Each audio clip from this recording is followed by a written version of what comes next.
आम्हालाही कधी वाटलं नव्हतं की आमचे जिल्ह्याचे अध्यक्ष आम्हाला यामध्ये सोडून जातील, परंतु शेवटी निवडणूक ही निवडणूक असती आणि त्या निवडणुकीमध्ये ते आम्हाला सोडून गेल्यामुळे निश्चित प्रकारे उमेदवार निवडण्यापासून निश्चित प्रकारे आज आम्हाला इंदापूर शहरामध्ये राष्ट्रवादी पक्षाला आम्हाला लक्ष घालावं लागलं आणि जनतेने एक चांगल्या प्रकारचा कौल आम्हाला दिला।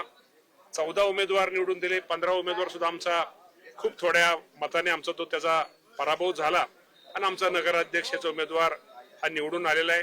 पण निश्चित प्रकारे इंदापूर शहराने जे आमच्यावरती जो एक विश्वास दाखवलेला आहे की तुम्हाला सांगा हरकत नाही, 20 वर्ष आमची कधी इंदापूर शहरामध्ये राष्ट्रवादी काँग्रेस पक्षाची सत्ता आमची नव्हती आणि ती विरोधी पक्षाची सत्ता उलटून टाकून आमच्या राष्ट्रवादी पॅनलला इंदापूरच्या जनतेने जो विश्वास दाखवलेला आहे त्याबद्दल आपल्या माध्यमातून मी जनतेचे आभार मानतो। मामा, खरं तर मी तुम्ही आमदार आहातच, पण इंदापूर शहराचं आता लिडरशिप तुम्ही करणार आहे का अर्थाने? 100% शेवटी आता जनतेने आपल्या विश्वास ठेवल्यानंतर आता ते आपल्याला त्या शहराकडे लक्ष द्यावं लागेल आणि यापूर्वी पण शहराकडे मी लक्ष देत होतो, परंतु आता अधिक प्रमाणामध्ये लक्ष द्यावं लागेल, कारण का आपल्या लोकांनी आपल्याला जनतेने एक विश्वास दिलेला आहे। मामा, दोन्ही राष्ट्रवादी एकत्र लढण्याचा आज निर्णय काय बैठक होती, तुम्हाला काय वाटतं महापालिका आहे 10 महापालिका निवडणुकीमध्ये जसं नगर परिषद मध्ये यश मिळालं तसं महापालिकेत मिळण्यासाठी ते आवश्यक आहे आणि तसं होईल का? या बाबतीमध्ये आपल्या सर्वांना माहिती आहे की कुणी एकत्र यायचं, कुणी महायुतीमधनं लढायचं, कुणी महाविकासमधनं आघाडीमधनं कोण लढतंय, याचं उत्तर खरं तर तुम्हाला माहिती आहे की आमचे नेते अजितदादा पवार साहेब असतील, तटकरे साहेब असतील, प्रफुल्लभाई पटेल साहेब असतील, ही मंडळी या बाबतीमध्ये त्यांना योग्य वाटेल किंवा तो जो निर्णय घेतील तो एक आमच्या सारख्यांना खाली कार्यकर्ता म्हणून आम्हा सर्वांना तो बांधलेला असतो आणि त्याप्रमाणे आदरणीय दादा जो निर्णय घेतील तो आम्हा सर्वांना मान्य राहील। दादा असं म्हणाले, मित्र माणिकराव कोकाटे यांच्याशी काही बोलणं झालं का? तब्येत बरी आहे का त्यांची?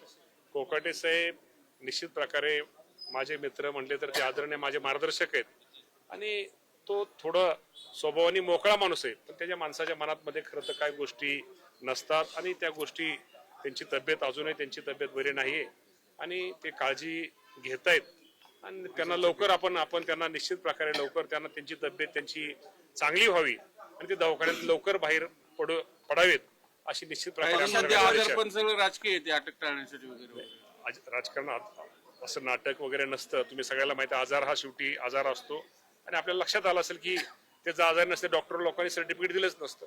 शशिकांत शिंदे जे आहेत ते असं म्हणतात की भाजप सोडून स्थानिक पातळीवरती आम्ही बाकीच्या पक्षांसोबत चर्चा करण्यासाठी म्हणून म्हणलं शशिकांत शिंदे हे राज्याचे नेते आणि आमचे अध्यक्ष अजितदादा पवार साहेब आणि राज्याचे अध्यक्ष तटकरे साहेब, प्रफुल्लभाई पटेल या बाबतीमध्ये जो काय ते निर्णय घेतील तो आम्हाला आमच्यापर्यंत कुठे आलेला नाही, तो जो काय निर्णय घेतील तो आम्हा सर्वांना मान्य असेल। पण आज तर आम्ही सगळेजण महायुतीमधने लढतोय। राज्याचे मुख्यमंत्री देवेंद्र फडणवीस साहेब असतील, एकनाथजी शिंदे साहेब असतील, अजितदादा पवार साहेब असतील, हे शेवटी महायुतीमधून निश्चित प्रकारे अजूनही त्यांचा प्रयत्न चाललेला आहे की महायुतीमध्ये जिथं युतीच होणार नाही किंवा महायुती जिथं होणार नाही तिथं प्रत्येक ते भाजप वेगळा निर्णय घेऊ शकतो, एकनाथ शिंदे साहेब वेगळा निर्णय घेऊ शकतात आणि राष्ट्रवादी पक्ष सुद्धा या बाबतीमध्ये अजितदादा पवार साहेब ते निर्णय घेऊ शकतात। पक्षातील तुम्ही वरिष्ठ नेते आहात, तुम्हाला काय वाटतं वैयक्तिक की दोन्ही राष्ट्रवादीने एकत्र लढलं पाहिजे? कारण भाजपने आता थेट तुम्हाला टार्गेट केलंय आणि भाजप एकत्र लढताय आणि तुम्ही एकटे लढाय, असं टार्गेट वगैरे नाहीये। शेवटी राजकारण करताना काही गोष्टीमध्ये बेरीज वजाबाकी करावी लागते। कदाचित त्यांना काय वाटलं असेल आपल्याला माहित नाही, पण याचा अर्थ जरी आम्ही वेगळे लढलो तर शेवटी माहिती पण आम्ही सगळे एकच आहोत। तुम्हाला वेगळं का ठेवलं? वेगळं ठेवायचं कारण नाही, शेवटी दोन मंत्री गेलेत मंत्री हो का, शेवटी मंत्री कुठले गेलेले किंवा काय असेल तो वेगळा विषय असतो। असे अनेक मंत्री गेलेले, भाजपचे काही मंत्री गेलेले असतील, पाठीमागे असे पक्ष गेलेले असतील।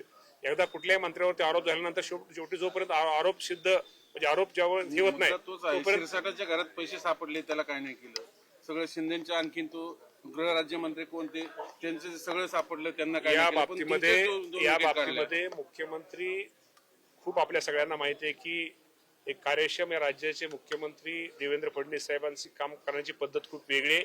ते कधी असं कोणालाही करणार नाहीत।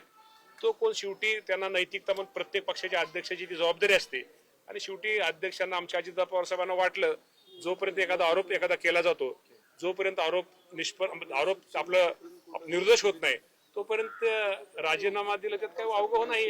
एकदा आरोपात निवृत्त झाल्यानंतर परत ते काय पुन्हा मंत्रिपदी येऊ शकतात. मामा तुम्हाला वाटतं का पण वैयक्तिक राष्ट्रवादी दोन्ही एकत्र यावं असं?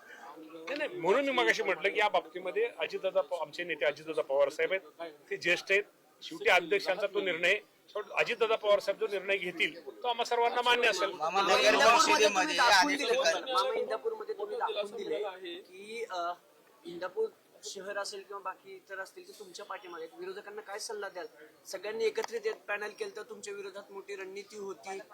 काय संदेश द्याल त्यांना किंवा काय message द्याल? संदेश द्या, त्यांनी जो जनतेने कौल दिलेला आहे. राज्याचे कृषी मंत्री दत्तात्रय भरणे माध्यमांशी बोलत होते. लोकशाही मराठी ऐका, पहा, जागरूक रहा.